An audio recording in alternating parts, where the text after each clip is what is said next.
Good evening. Today is Friday, June 4, 2021, here in Davao City, Philippines.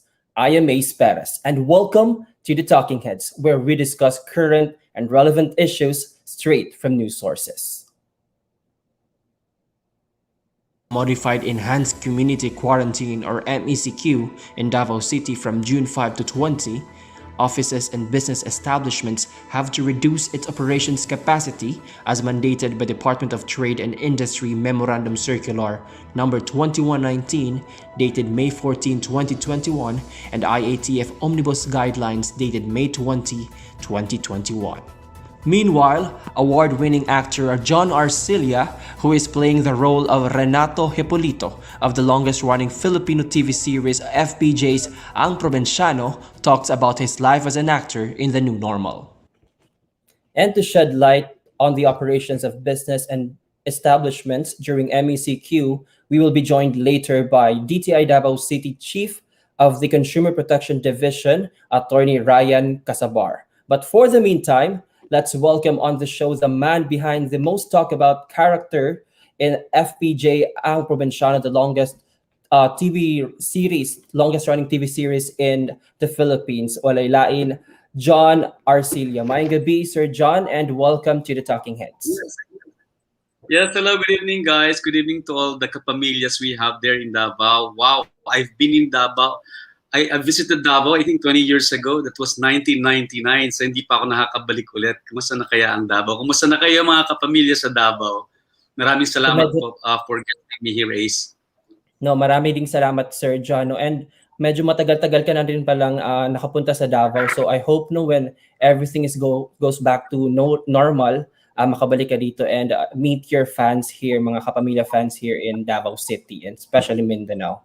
Now, before we go with our interview, Sir John, I would like to congratulate you and especially the rest of the cast of FPJ's Ang Probinsyano for their all-time na record-breaking na yung views niya, concurrent views on YouTube. You have 154,039 views last night sa episode. That's it, 154,000 concurrent views on YouTube. So, binibreak niyo always yung record niyo for 8 straight nights. So, congratulations for that. Very napakaraming tumitingin talaga sa inyo every night online and sa TV.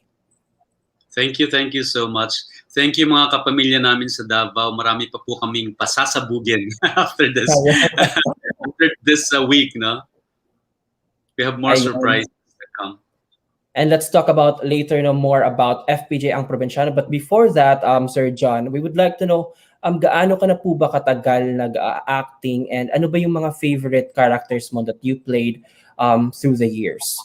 Oh wow, you know what? I started in It is funny. I started in 1982. I was then 16 years old. 1982, I mean, with the National Media Productions in community theater, and then 1983 through the PETA, the Philippine Educational Theater Association. So I started in community theater, and then naging active ako sa campus, sa School of Theater sa Mount Carmel College, and then when I became a scholar in St. Joseph's College in Quezon City, I was actually studying mass communications then.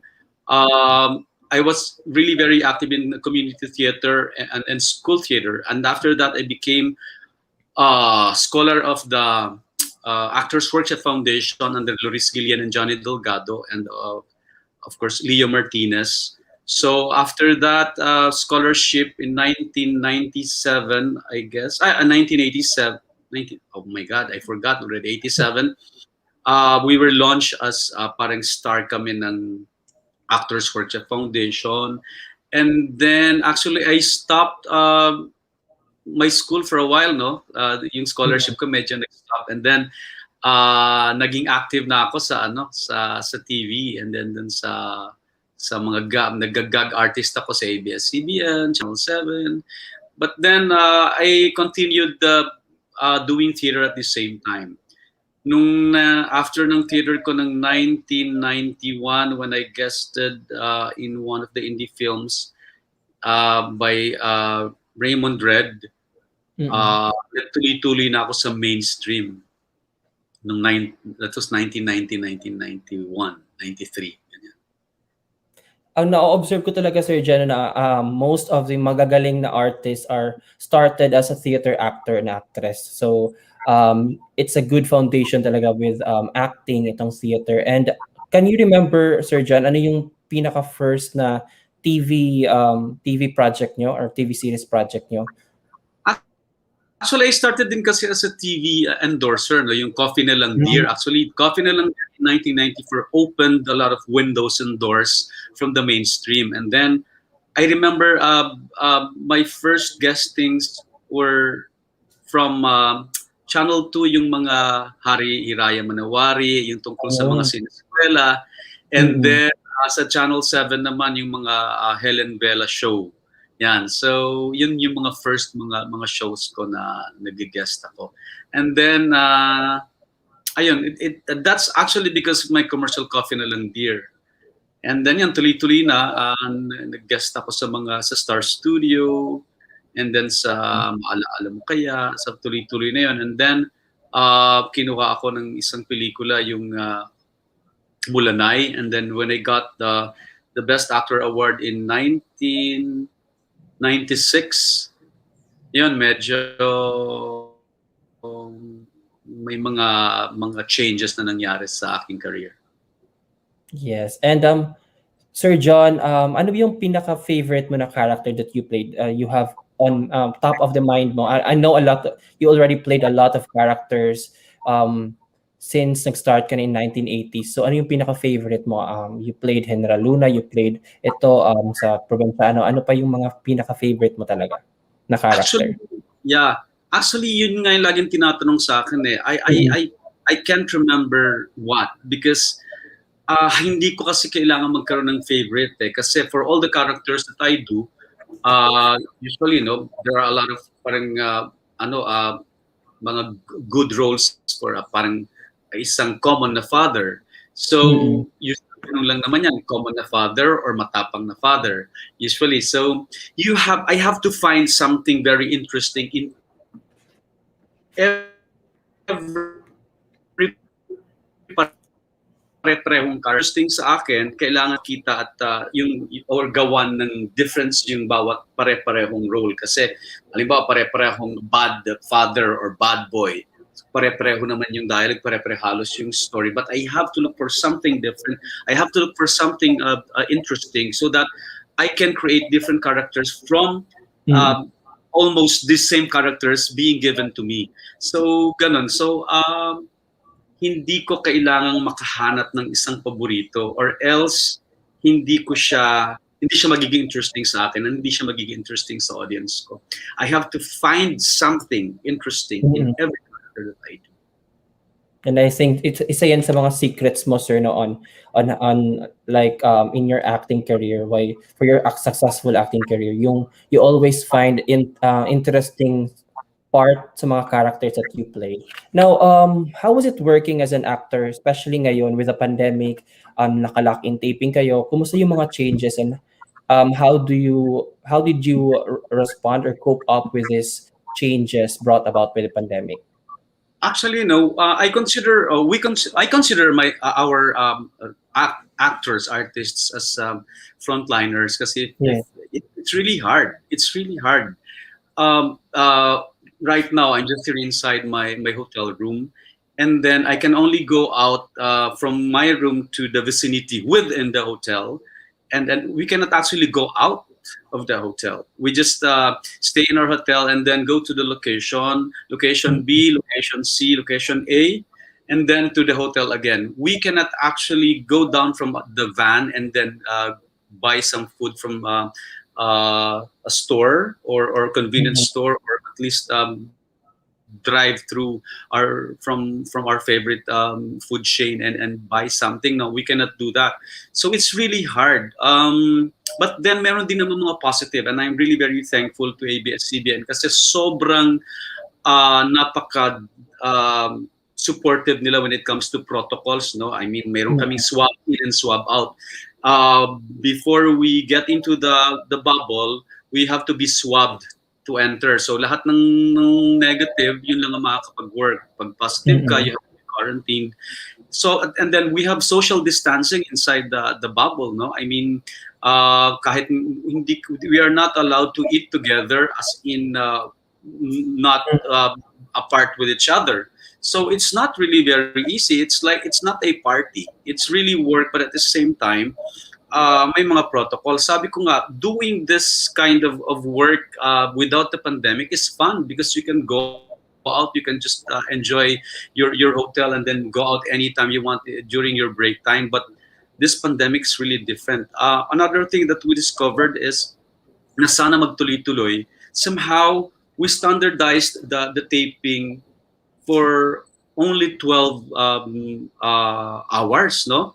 Isipin mo, modesty aside, number one pa rin yung show, pero 12 hours na lang kami nag-work. Not like before the pandemic, 16 to 24 hours ang mga taping hanggat hindi natatapos yung mga 20 o ibang mga more than 20 sequences that we have to finish, that sometimes natatapos ng next day.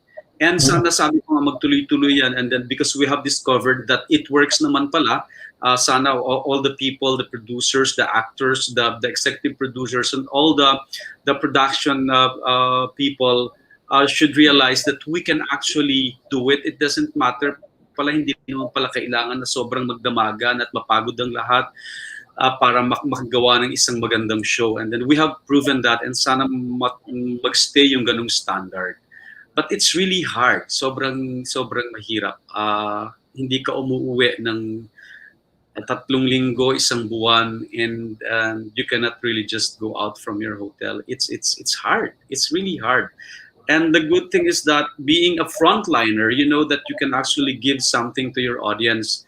During this pandemic, kasi alam mo naman, yung mental health ng mga tao sobrang medyo kailangan we have to think of the mental health of our fellow Filipinos, of fellow people, no? Kasi they're just inside their houses, and then miserable, and some are sick, some are afraid, ang daming mga hesitations, but it's really hard also just stay in your house during quarantines. But I think we can entertain them, no?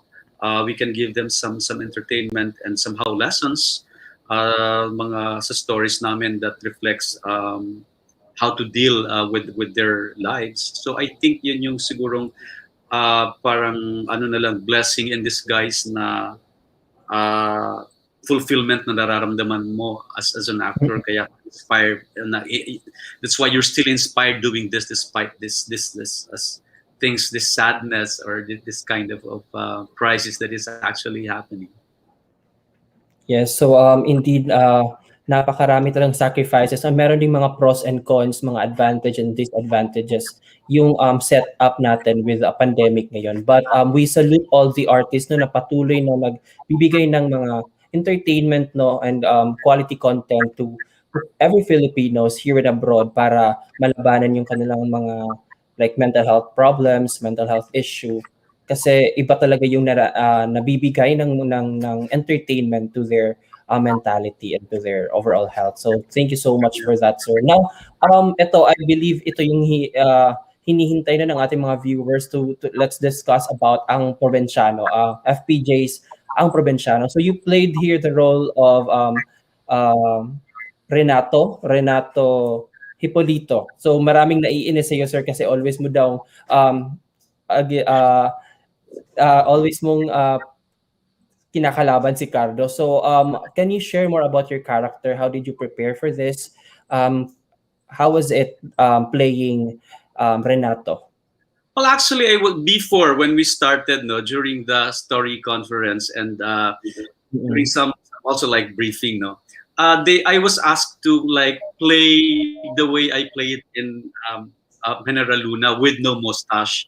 But sabi ko, I did not agree. Sabi ko, I have to leave Heneral Luna because this is totally different from the Hipolito that I want to do. And yet, syempre, kasi sa TV naman kasi kailangan mo rin somehow mag-add ng intensity. Pag minsan ipinapasok ko yung intensity ni Heneral Luna. But the difference between them is that Renato Hipolito is just thinking of himself. Heneral Luna is thinking of the whole country. He is thinking of saving his country. That's why meron siyang meron siyang parang mga intense moments. Mas subdued at saka mas siguro refined ng konti yung si Renato Hipolito, pero he is more thinking of himself, no? And kaya ko kasi gustong gawin yun para instead of resorting into madness, he rather kill people. That's how he is. Kasi si Heneral Luna, part of his character is just actually acting. He is just acting to be understood, no? During those times, yun ang interpretation ko kay Heneral Luna. Umaarte lang siya nung mga big words kasi he wants to show the military people then na wala silang time to train what braveness is, what bravery is, no? So kaya ini-act out na lang niya. So kasama dun sa bravura ni Heneral Luna is just acting it out. Ay hindi ko lang alam kung medyo naintindihan niya ng audience, no? But the real Heneral Luna there was actually when every time he speaks with his mother. That's the real Heneral Luna. The Heneral Luna acting a tough guy and a tough military man, military leader and general is when he is with his soldiers.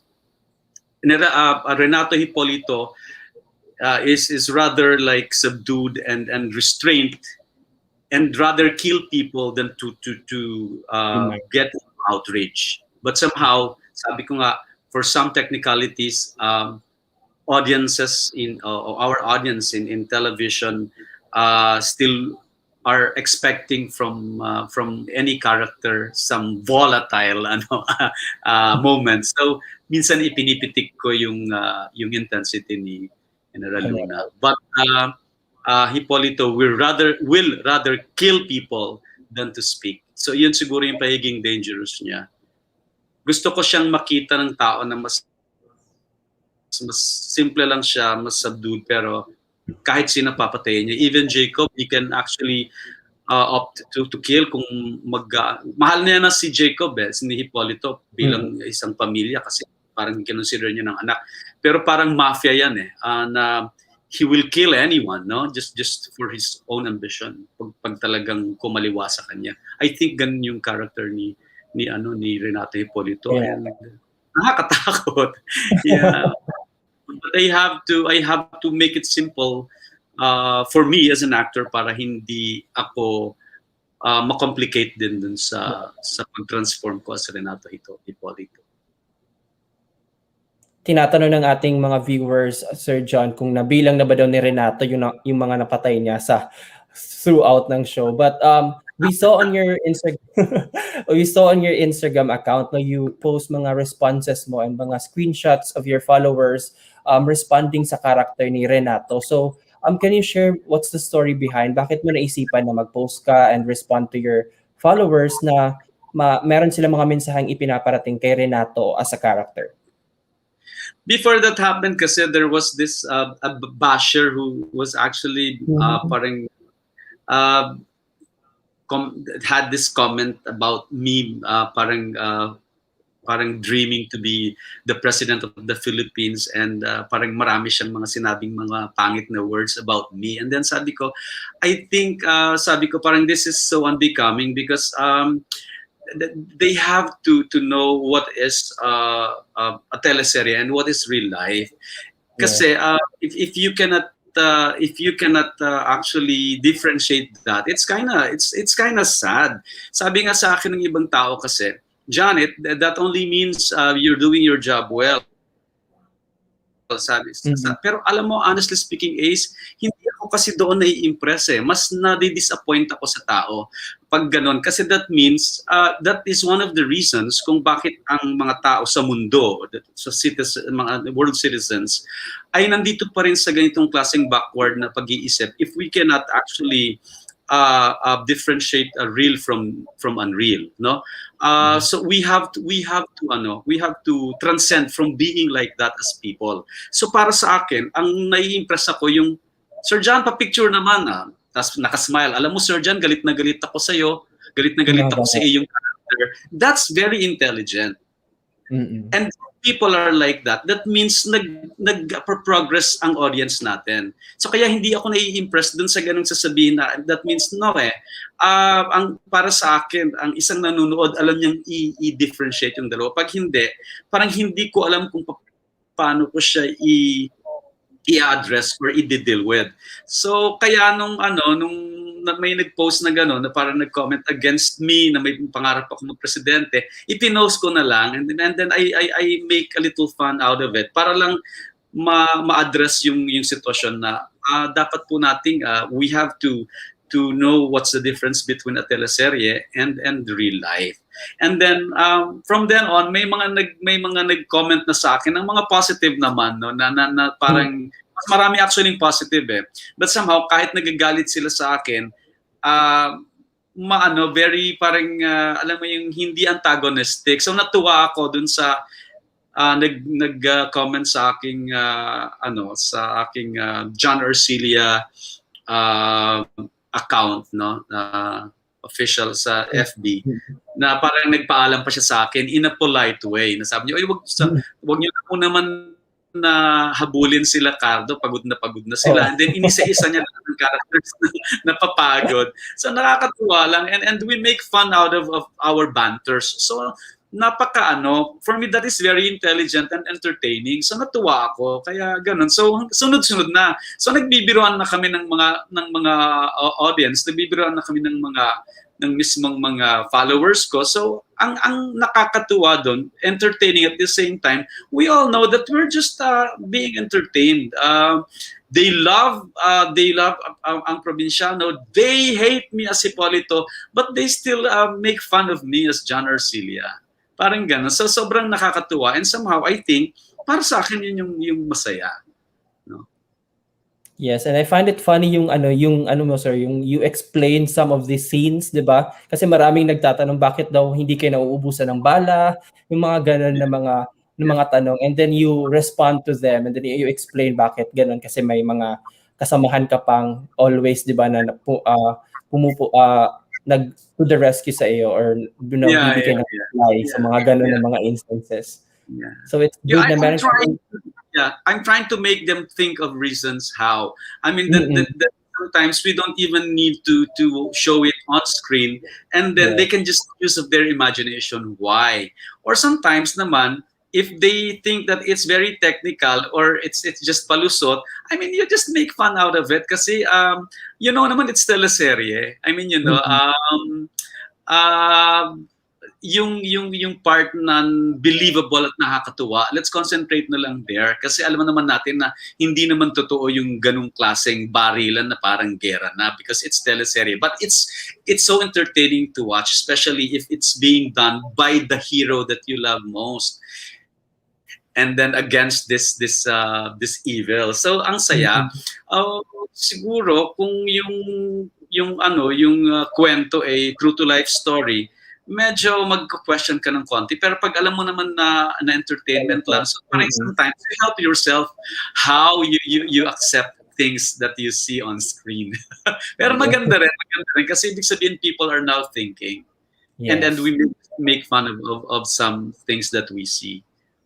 And it's also a way of your interacting with your followers, no? So parang they would feel na you're connected and you're relatable and they can reach you. So I think that isa din yan sa mga good effects, no, and mga advantages brought by social media nowadays. Itong mga ganitong instances, because before wala ang ganito, di ba? Yeah. And you feel closer to your audience. Sobrang saya. Now, Sir John, ano pa ba ang dapat nilang abangan sa ang Probinsyano? especially tonight. Anong mangyayari? Can you invite your audience and followers? Well, alam nyo, di ba si Lily, I think hinahanap niya si Lito, no? And I think yun yung dapat nating abangan. Magkakaroon ba sila ng partnership? No? Medyo abangan natin yun. And then, actually, nabaril si si Jacob kahapon. So, hindi natin alam na kayo mayari kay Jacob, mamamatay pa siya o mabubuhay siya, di ba?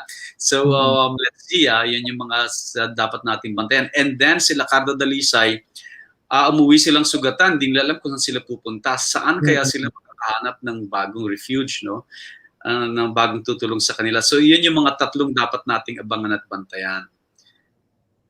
Ayun. So, to all our viewers, no, abangan ninyo tonight ang FPJ ang Probinsyano, kung anong mangyayari sa kanila Cardo, at to all the characters no involved sa FPJ's ang Probinsyano. Now, ano pa ba yung mga pwede nilang abangan sa iyo, Sir John, ng mga upcoming shows and projects na pwedeng abangan ng iyong followers, ng iyong mga audience on TV and films? Yeah. Actually, ang dami kong film na natapos, no, yung OTJ2 with Eric Mati, upcoming siya, pelikula siya, and then A Hard Day with Ding Dong Dantes, sana maipalabas na rin, magkaroon na ng schedule.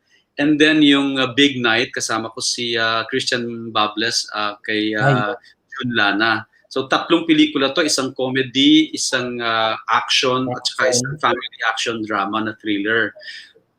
Sana pag dumating yon, magkaroon ng time na maipalabas na siya, kung sa online man ba siya or mag-open ba ulit ang ating cinema, hindi natin alam. Hopefully sana mag-open. Sana abangan po ninyo. And right now kasi sa showing na sa Viva Max yung Father Suarez ko. Before it was actually shown in Upstream, no? Sa upstream.ph. Pero ngayon palabas na siya sa Viva Max. I-download lang po niyo yung Viva Max na app niyo, and then you can actually watch several movies for only 145 pesos. And then panuorin niyo po yung Suarez, The Healing Priest. Ayun, and then so far yun yung mga teleserye siguro. Ito lang muna ang kailangan kong mag-concentrate, mag-focus ang Probinsyano. Speaking of ang Probinsyano, Sir John, do you want to invite your viewers, our viewers, no, your followers, for ang FPJ ang Probinsyano? Yes, hello po. Maraming salamat po sa inyong lahat, mga kapamilya, sa inyong patuloy na panonood sa ABS-CBN at sa lahat po ng platforms, no, sa social media na inyong pinapanuuran. Thank you so much po sa inyo. Sa gabi-gabi niyong panunood ng alas 8 ng gabi mula Lunes hanggang Biyernes. And sa nanonood din po sa TV5, scan lamang po ninyo yung TV box ninyo kung ano man po yung inyong server. Scan po nyo at hanapin nyo po yung TV5 at papanood nyo rin po doon. So maraming salamat din po sa lahat ng mga kapamilya natin na nanonood sa ating mga social media, sa YouTube, no? Lalo pong dumadami yung mga nanonood ng live. So thank you so much po. Maraming salamat po sa patuloy niyong pagsubaybay at nakakataba po ng puso. Maraming salamat din po sa panonood niyo sa FB, sa ating kapamilya channel sa FB at saka sa iba pa namin mga platforms. Thank you so much po. At sana po ay pagpatuloy niyo ang pagsubaybay sa lahat ng shows ng ABS-CBN. All right, and on that note, Sir John, meron ka bang mga advice, no, or pieces of inspirational message, no, to mga aspiring na actors na who want to pursue acting as a career? You know what? Message mo. It is a responsibility. It is not all entertainment, you know. Do you think our barilan is so easy to do? That is so hard. You are in the middle of this forest, and you are there the whole day under the heat of the sun, and you are being parang pupunasan ka ng mga dugo-dugo. It's not easy. And then you're actually running and then chasing someone, and I'm in the middle of these bushes. So it's really hard. It's not. It's also a commitment. At the same time, it is a responsibility because you you also entertain at the same time. You have to think of what you give to your audience. So sa lahat na gusto mag-artista, it's not just all about yourself. It's also about your audience and what you can do for a social transformation. Sa akin kasi parang yung isa sa pinaka-challenge is kung paano natin na ma-change yung ating yung thinking ng mga tao na nanonood, kung paano natin sila mapapaunlad mag-isip at kung paano sila magiging mahusay na mamamayan sa ating bayan. So hindi lang siya fun, hindi lang siya self-serving. Isa siyang malaking responsibility. It's like when you're an actor, for me, you are also like a psychiatrist, because acting for me is a study of human character. It is social science, because you also it's also an observation of what is happening in your society, what is happening inside a family life, no? So you are giving lessons to the people. So of course there are also some fun, kasi ganun naman lahat ng trabaho, kailangan masaya ka rin at the same time, kailangan may party rin. But then yun nga, as an actor, you also have a responsibility. Para ka ring doktor, para ka ring isang pare, no? Sa halip na nagsasermon, you give lessons through the projects that you do. So ganon. And kung talagang gusto mo namang maging artista, you will do everything to be there. You will do everything to express yourself and through acting. And just do what you do. If you can think it, it will happen. Just don't forget your responsibility. Yes.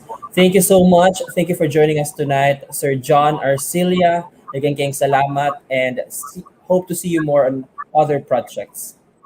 Maraming salamat, Ace. Maraming salamat po sa ating mga kapamilya sa Davao. Sana po ipatuloy ang inyong panonood sa ABS-CBN at ang patuloy po ang inyong pagsuporta. Maraming salamat po sa patuloy na panonood ng FPJ ang Probinsyano. Patuloy niyo pa pong panonood, lalo na mamaya, marami pa pong magagandang nangyayari. Thank you so much po. Yes. Naging salamat again. That's award-winning actor John Arcilla. Thank you.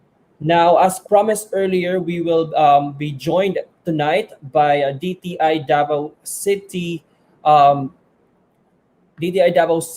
Chief of the Consumer Protection Division, Attorney Ryan Casabar, to shed light on the operations of offices and business establishments during modified enhanced community quarantine set on June 5 to 2021 here in Davao City. And let's welcome on the show Attorney Ryan Casabar. Mayang gabi, Attorney, and welcome to the Talking Heads. Mayang gabi, Ace, and good evening to everyone, to your listeners and to the viewers. Good evening. Good evening. Sir, just today, the City Government of Davao, the request of City Government of Davao to place the city under MECQ, or the Modified Enhanced Community Quarantine, to IATF was granted. A lot of our Davaoenos are confused, especially with the operations, the operating capacity of our business establishments and offices. So I think the first question na ito talagang gustong tanungin ng ating mga followers, and most especially Davaoenos, ano ba yung mga allowed na mga offices and establishments allowed to operate under MECQ? Okay. When you say allowed, there are a lot of establishments that are still allowed, pero there are categories, no? And if you look at our Memorandum Circular 2109, there are categories there, category 1 to 4, no? And makikita mo niyo doon kung ano yung mga establishments na open. When you say open, it depends, no? If it's 100% capacity or reduced to either 50%, no? Some are 30%. So kung depende sa establishment, no, they just have to look at their yung nature ng business nila and look at the category kung pasok sila doon. All right, but nag-release ang city government ng parang infographics, Sir Ryan, Attorney Ryan, about the allowed establishments in the city under MECQ. So um, we have here mga food and medicine manufacturing Yes. stores, logistics. Ito sila 100% BPOs, dental, optometry, and other medical clinics, mining and quarrying, banks, money transfer, telco companies and third-party contractors, establishment necessary for online buying and selling goods. But ang medyo confused yung marami is itong sa mga restaurants, mga eateries, and then sa mga beauty parlors and personal services, no, personal care services. So can you shed more light about ilang percent pa to under MECQ? Yes. Yes, you are correct, no, Ace, no. Yung na-mention mo na establishments are Mm. considered as essential. So under category 1, they are allowed to operate 100%. So these are the usual public and private hospitals, those who are involved in the manufacture of medicine, agriculture, Mm. and retail trade establishments tulad ng mga supermarkets, grocery stores. These are all essential. That's why they remain to be 100%. Mm. Yung sa I believe yung guidelines na nilabas ng city government, the information that we got is that they copied it from our Yes. memorandum circular. Yon, but at the same time we will I don't think meron ng EO and of course wouldn't want to preempt kung ano yung ilalabas na EO ng local government unit, but yes, if they follow it, nandoon sa MC yung aming mga allowed and that are not, those that are not allowed. Now, yung on the issue of the dine-in establishments, Mm. if you look at our MC, it is clear naman doon that dine-in, no, indoor dine-in establishments, they are reduced. Before kasi sa GCQ, 30 to 50%, ngayon 10% na lang. And then sa outdoor dine-in services or those that they call alfresco, 50%. So I think the intention, the reason why 50% siya is because outdoor siya. So of course na explain naman to ng mga ng DOH na it's more safe daw, no, kung outside ka kasi because of the ventilation, kaya 50% ang capacity niya. All right. How about itong mga not allowed establishments to operate under MECQ, attorney? Ano ba yung mga close talaga or zero capacity yung kanilang operations? Okay. Under MECQ, there are six businesses, categories, no, of businesses that are no longer allowed under MECQ. Before pwede pa siya sa GCQ.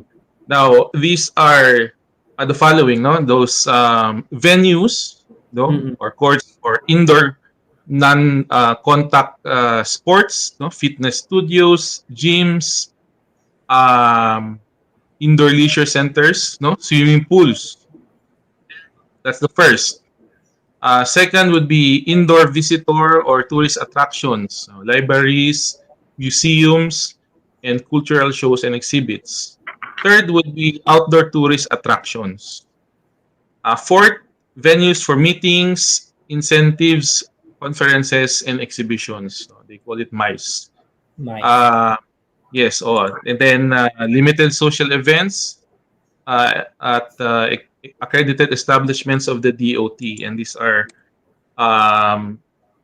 subject to the guidelines of the DOT.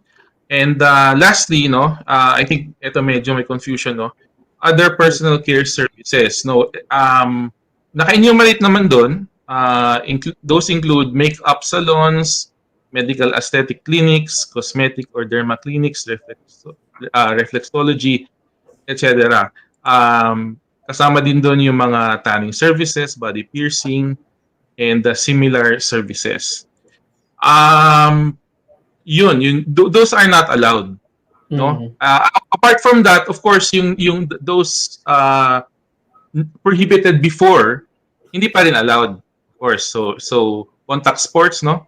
Yung venues for contact sports, cinemas, amusement parks, etc. So, meron namang dyan, alam naman natin the reason why nabawasan ang mga to because of the prone kasi sila to gathering of people. So yun yung prohibited establishments. I think there are questions with regard to some establishments, no? There are confusion, but as far as DTI is concerned, ano yung nasa list, if nandoon, if you are prohibited, hindi talaga pwede.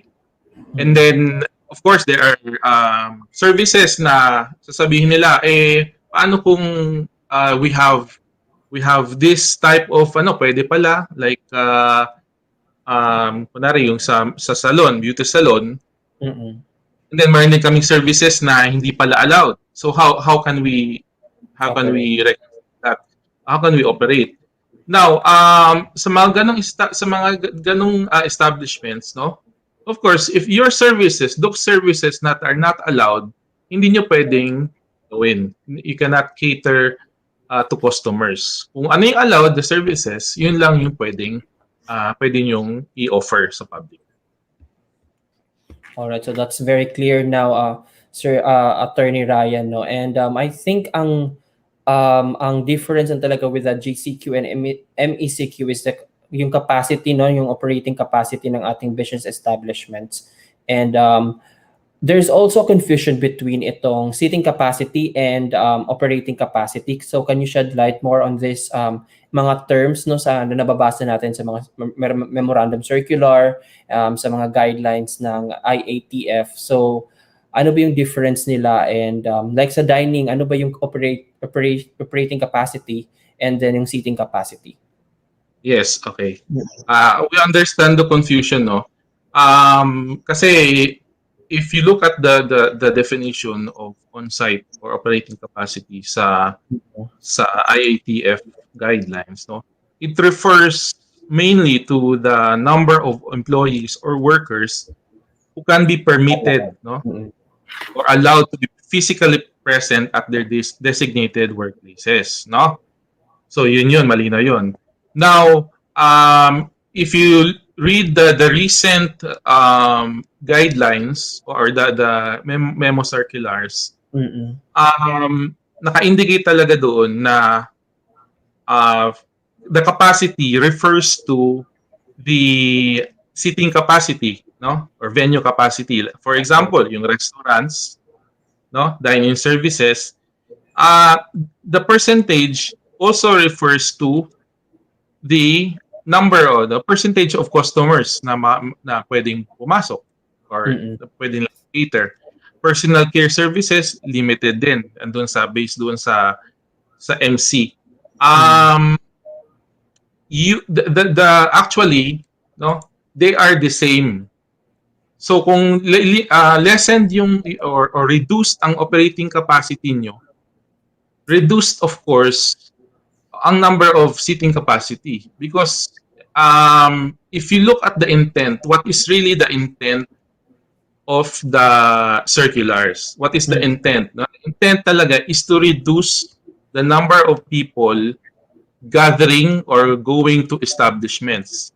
Now, if you say, well, even if reduced kami, we can still manage 100%. Diba? Merong ganun, sabihin nila. But, well, kung kaya nyo ganun, then well and good. Pero, the intention really is to reduce everything because we are under MECQ. We will be under MECQ. So, yun yung purpose talaga niya. So, parang it defeats the purpose, no? if you say 30% nga ang tao ko, pero ang tao mo na ang pumapasok sa establishments mo are still 100%, then parang parang walang silbi din yung mga MCs. So they are one and the same. Mm-mm. All right, so that's now clear kay medyo muna ang gikalibugan sa kadaghanan. No? Now, attorney, based on your monitoring no, on establishments, I'm speaking of even before pa mag-MECQ. So, since the pandemic, kumusta yung monitoring natin with establishments? Are they compliant with all the guidelines that we set, especially as far as the DTI is concerned? So, kumusta yung ang ating mga establishments here in Davao City? Are they compliant or marami bang mga nagva-violate? Well, so una no, ang we at the DTI limited lang kasi yung aming minomonitor. Hindi lahat, of course. Shared responsibility ang monitoring. And for on our part no, yung assigned lang sa amin na mga establishments na monitoring, they are compliant naman. And those that are not compliant, of course, binabalikan namin. Pagbalik naman, madali na namang kausapin ang mga establishments eh. And then most of the time, ang non-compliance lang nila is non-wearing of face mask, face shield, yung foot bath, sunod, and then sometimes kulang kasi yung staff nila to get the QR code of the ano. So they comply no, generally no, dili jud siya grossly non-compliant because of course naman obedient naman most of the establishments. So yun lang ang nakikita naming violations by some, but pag binabalikan namin compliant din naman. Sir, with MECQ coming like tomorrow, June 5, we will start to implement MECQ in the city. So i-ramp up nyo ba yung monitoring of DTI to all our establishments? What will be the changes and parang to enforce the monitoring? Well, actually, yes, no. Actually, we already started increasing our monitoring. Before this one, mga a few weeks ago, we started increasing our monitoring and adding people who will be monitoring the establishments because we are actually we have a program, the Safety Seal program, wherein we encourage the establishments to get a certification from DTI. And the certification, no, pwede nila yung i-paskill or they can show it in their establishment that they are certified by DTI and they are really compliant. So it's an added incentive or siguro promotion to them na sila compliant sila. During that time we increased actually, and of course we will continue. Even last year, no, weekly talaga kami nagmo-monitor. Continuous ang monitoring ng DTI, not just in the city, but all over the region. No, there are monitoring teams all over. So yun. Perhaps this time ma-increase, no? Increase siya. Siguro we will focus more on those that are really reduced and yung nasa jurisdiction namin na i-monitor. Okay. Just to clarify, Attorney Ryan, ano ba yung mga penalties na nakaabang for all our mga magva-violate to all the guidelines set, especially now with MECQ coming? So ano yung mga penalties awaiting for the violators? Specifically kung ano yung for DTI concern. For us, no, actually we when we monitor, if there are really those that are grossly uncompliant, no, dili jud sila mag-comply sa mga rules. What we do is we refer them immediately to the LGU because si DTI naman does not have the authority to ano to put sanctions or ano to impose closure. So we coordinate with the LGU, no? We refer the violators to them, and then sila na naga-implement based on their rules. No? All right. Now, we have here our senior reporter, Ralph Yemit, Attorney Ryan, to ask more questions about the topic on hand and other related topics for DTI. So, Ralph Yemit, kindly throw your question to Attorney Ryan. Okay. Good evening, attorney. Attorney, can I considering that many workers will be affected with this MECQ, considering the medyo there will be reduction of capacity or some even will be forced to close since they won't be allowed to operate. Now, the Davao City government has a program intended to those who will be to the affected workers. On the part of DTI, do we have this augmented support to the affected businesses, especially to mga small business operators? So far, no, I would have to check on that, no, kung na program as of now, no. I think we usually we support naman, no, what the local government does, no, especially those that are displaced, no, especially those drivers. Recently, we have supported the local government, no, in those displaced drivers. So we conduct seminars for them. So yun, we just pag sa ganyan, we coordinate naman with the local government unit kung ano yung support na pwede namin ibigay. Technical support more. Pero so, kung for example ako na I wanted to for example ako business owner, gusto ko makik-support kasi DTI. How can we reach out to DTI po? I'm sorry? I know. For example, na ami concern regarding sa mga business, how can we reach out po to DTI? Okay. With regard to the closure? Kung nami concern, especially kung gusto mi manguta ng if kung unsa okay.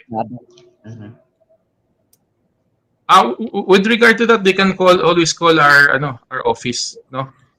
Sa Davao City Field Office, or they can reach us at our social media sites. No, we have the Facebook. We have 4 social media sites, 3 negosyo centers, no, and then 1 the DTI DCFO. So reachable, and also email then. They can email us. Yes, and I think DTI Facebook pages are always updated with announcements and other na pwede nilang ma-support to their to every Filipino, so especially the Baweños. So yun. You have more questions, Ralph, for attorney? Atong basahon ning murag isa ka concern sa tuang viewer. It's from Astrea Jung. Ask ko lang po regarding sa mga massage spas if pwede sila mag-operate. Kaya akong mother manggod kay massage therapist, tapos kung ma-stop na po ilang operations kay mawala na sad ang pagkakitaan nila. Sa mga clients na lang baya sila nagakuha og ilang pambayad og bills para sa ilang mga needs sa balay. Unta matagaan og pansin about ani akong question. So attorney, unsa to ang pwede mahatag nga advice ani kay Ma'am Astrea or Sir Astrea? Yes. Unfortunately, no, sa under RMC, the massage therapy, no, are closed. So kato, it's one of the establishments na closed for the MECQ. Question lang, attorney, kaning provisions na to sa MECQ karon compared sa MECQ last year, unsa ba kadako ang kalainan ani karon based on the like number of capacity and siguro medyo ang mga list of establishments nga tugutan o dili tugutan nga mag-operate? I think last year, dili pa siya kay ko comprehensive. This one mas comprehensive na jud siya. Specified which are allowed or not allowed, no, kay during that time bago pa lang yung MECQ, I mean the pandemic, no, so hindi pa masyadong classified, no, the categories, but now it's more specified and inclusive na siya than before, so makita mo na jud siya kung asa ka, where you belong. Okay. I don't know if na-ask na po ni kaganiha, pero on the part of DTI, unsa ba ang factors or considerations nga ginahimo in choose or in, I don't know, segregating establishments allowed to operate and not to operate, just for the lang po sa public, kay namo kayo bang taong tingalang ngano kaning establishment allowed mo operate, tos ang kaning establishment nga isa dili allowed mag-operate.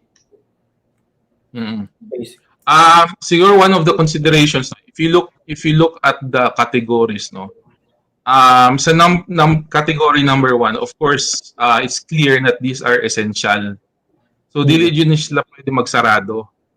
Just like supermarkets, of course, you cannot close it even during ECQ, they are allowed.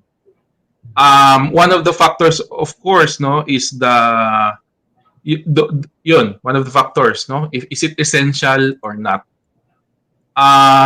Another factor is the number of people, of course, that are going there, no. Of course, the you can differentiate a restaurant from a clothing store, no? Kaya sa clothing store, you don't really stay there for, no, an hour, no. You usually sulod ka dito and then you just pick out an item, gawas dayon ka.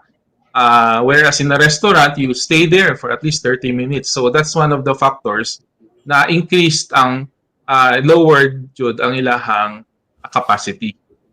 And then of course depends na din sa sa suggestions ng DOH, because if you look at the MCs, no, the memorandum circulars, we always refer to the DOH guidelines, no.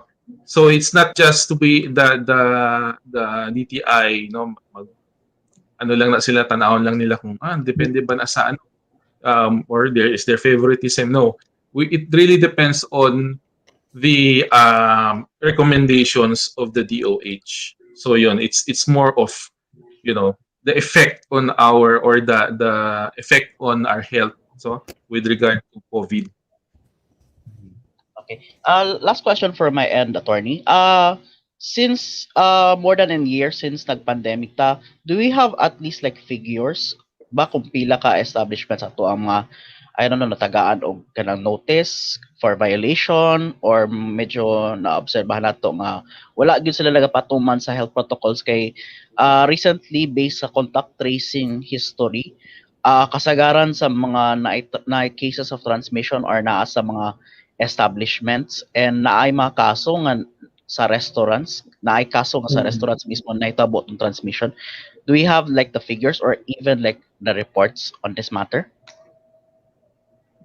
So far wala sa amo ang monitoring, wala pa may figures, wala. I don't know if the LGU has the figures, but on our monitoring, wala kami natanggap na violations. All right. Okay, thank you so much, Ralph Yemit. That's our senior reporter in Sun Star Davao. Now, Attorney Ryan, I think yung may nagpangutana kanina about yung sa spa. So we just have, I think kailangan nating i-promote itong post from City Government na to all affected workers and offices and establishments who are not allowed to operate zero operational capacity during MECQ. They can coordinate for assistance sa ating LGU Davao special projects. Ang landline is 0822447054, and then ang program manager direct line 0977-193-8176, 0923-585-1995, and ang address is Magsaysay Park, and they also have a standalone Facebook page that's Work for Davao. So i-search na nila and they can message the city government for any assistance sa kanilang kailangan, especially if affected sila na workers like si ma'am, ang iyahang mother no affected because under MECQ dili pwede ang kaning mga massage parlors. All right. And Attorney Ryan, do you have a more parang announcement or you message to all our owners no of offices and business establishments here in Davao City, especially especially for the coming MECQ tomorrow until 2021? Yes, Ace, no.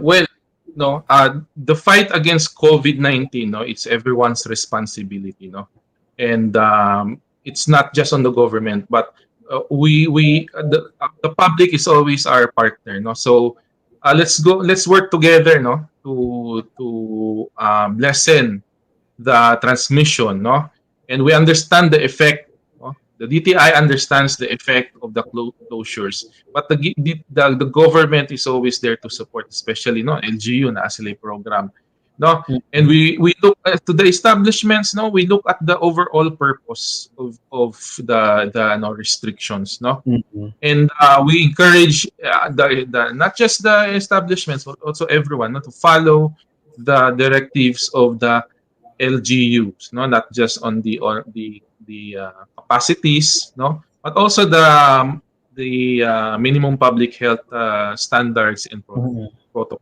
no, and the DTI is always there to support, no, and lend a hand to everyone. So yun, so let's all work together during these trying times. All right, and I think it's good to highlight, Attorney Nana, what you mentioned about how we hope that the business owners no, and establishments would look at these restrictions in a bigger picture and why we need to set these restrictions for their operations, because the problem of COVID-19 is still here in our city and in the world. So we need to cooperate and work hand in hand to really end the pandemic as soon as possible. And now, thank you so much, Attorney Ryan Casabar, for joining us tonight in discussing the operations of offices and business establishments during MECQ on June 5 to 20 here in Davao City, Philippines. Dagang salamat, Attorney, and keep safe. Okay, so to all our viewers, no, sa mga to all our viewers, followers, for more updates about the modified enhanced community quarantine or MECQ here in Davao City starting tomorrow until 2021, you have to follow our official Facebook page, Sun Star Davao and Superbalita Davao for more updates, and of course the official Facebook page of the local government unit of the City Government of Davao. And that's all you need to know no, for tonight. And that's all the current and relevant issues in our community for this week. Again, I'm Ace Perez, and this is the Talking Heads. Mayang gabi and keep safe.